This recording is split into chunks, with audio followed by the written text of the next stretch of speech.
ঈদ আসলে সবাই করে আনন্দ আর বাড়ির বউরা করে কাজ। তাদের আবার ঈদ কিসের? তারা ঘরের বউ, বাড়ির মেয়ে না। বিয়ের আগে যখন বাবার বাড়ির রাজকন্যা ছিলাম তখন পেলেট ধুয়েও ভাত খেতাম না। আর এখন নিজে রান্না না করলে না খেয়ে থাকতে হবে। এটাই আমাদের মেয়েদের বাস্তব জীবন। আসসালামু আলাইকুম সবাইকে, কেমন আছেন? আশা করছি অনেক ভালো আছেন। আলহামদুলিল্লাহ, আমরাও সবাই ভালো আছি। ঈদের অনেক অনেক শুভেচ্ছা। তো কোরবানি ঈদ চলে এসেছে আর গরু কিনতে হবে। আর মাত্র 2 দিন বাকি ঈদের। তো কোরবানির গরু কেনার জন্য সানান রেডি হয়ে আছে, বাবার সাথে যাবে। তো প্রথমে ওর বাবা ওকে নিতে চায়নি, তারপরে ও কিন্তু রেডি হয়েই বসে পড়েছে। আর ওর বাবা বলল, আচ্ছা ঠিক আছে, আমি নিয়ে যাব, আমি আসছি। তো ওর বাবা একটু দেরি করেছে আসতে, তাই কিন্তু অনেক কান্না করছে। আর এই যে কান্না করছে, বারবার ফোন দিচ্ছে বাবাকে। পরে জানতে পারলাম ওর বাবা নাকি ওকে রেখেই গরুর হাটে চলে গিয়েছে। তো সেজন্য আরও বেশি কান্না করছিল, বারবার বলছে আমাকে নিয়ে যাও, আমাকে রিকশায় উঠিয়ে দাও, আমি একাই চলে যাব।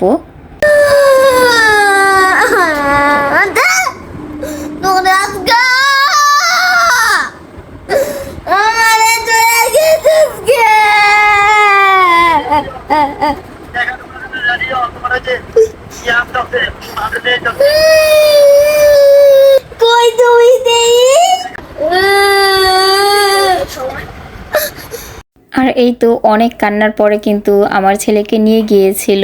তো ওরা ফাইনালি আমাদের কোরবানির গরু কিনে নিয়ে এসেছে। আলহামদুলিল্লাহ, আমরা কিন্তু কোরবানির গরু কিনে ফেলেছি।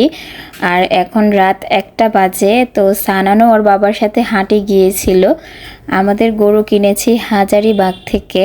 আর কত দিয়ে গরু কিনেছি সেটা আমি বলবো না, কারণ অনেকেই খারাপ মনে নিতে পারেন, তাই আমি দামটা উল্লেখ করছি না। আর এখানে আসার পরেই কিন্তু গরুর জন্য খাবার কিনলো। আর এই যে আমাদের বাড়ির পাশে আরও অনেকেই গরু এনেছে, সেগুলো কিন্তু অনেক সুন্দর করে বিয়ে বাড়ির মতো সাজিয়ে রেখে দিয়েছে।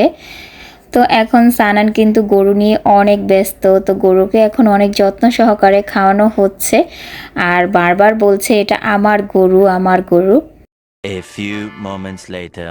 আজকে চাঁদ রাত। আর এই যে সকালবেলা, সকালটা কিন্তু এখন সকাল না, আমার ছেলের জন্যই সকাল। এখন 1টার উপরে বেজে গিয়েছে। ঘুম থেকে মহারাজা একটু দেরি করে উঠেছে, কারণ কালকে রাতে অনেক লেট করে ঘুমিয়েছিল।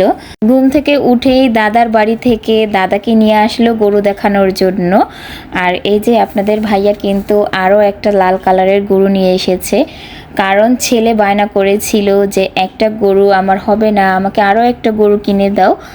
তো এইবার কিন্তু আর সানানকে নিয়ে যায়নি হাটে। সানান ঘুমে থাকতে থাকতেই আরও একটি গরু নিয়ে আসলো। আলহামদুলিল্লাহ, এবার আমরা কিন্তু 2টা গরুই কোরবানি দিচ্ছি। আর এই যে আমার ছেলেটা কিন্তু গরুর সাথে সাথে একেবারে রাখাল হয়ে গেছে। গরুকে যেইভাবে কেয়ার করছিল, মানে মনে হচ্ছিল হয়তোবা আগে কখনো আমার ছেলে গরু পালিত করেছে। গরুকে এত সুন্দর করে ঘাস খাওয়াচ্ছে, ভুসি খাওয়াচ্ছে, অনেক কেয়ার করছিল।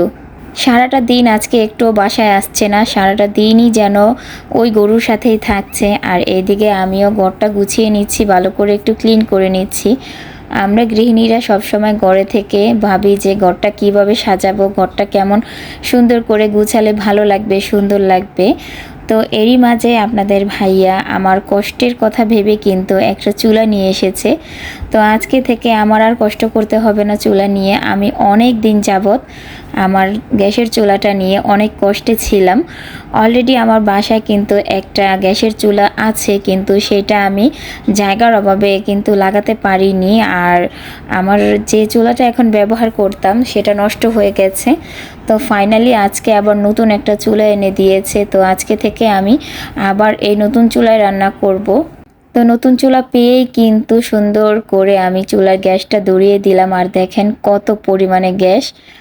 আর এই যে এখন আবারও কিন্তু গরুর কাছে আমার ছেলে চলে গেল।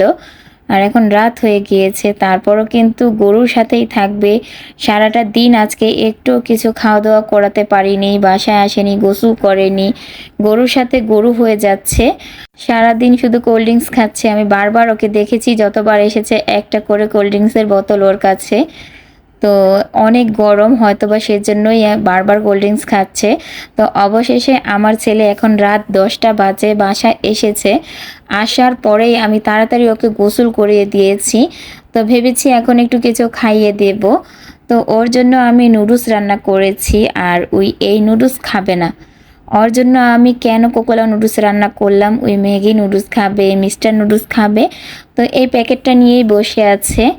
তো আমার ছেলেটা আজকে অনেক টায়ার্ড, সেই সাথে কিন্তু আমার ভিডিওটা আমি এখানেই শেষ করে দিচ্ছি। ভালো লাগলে প্লিজ একটা সাবস্ক্রাইব করতে ভুলবেন না। আল্লাহ হাফেজ।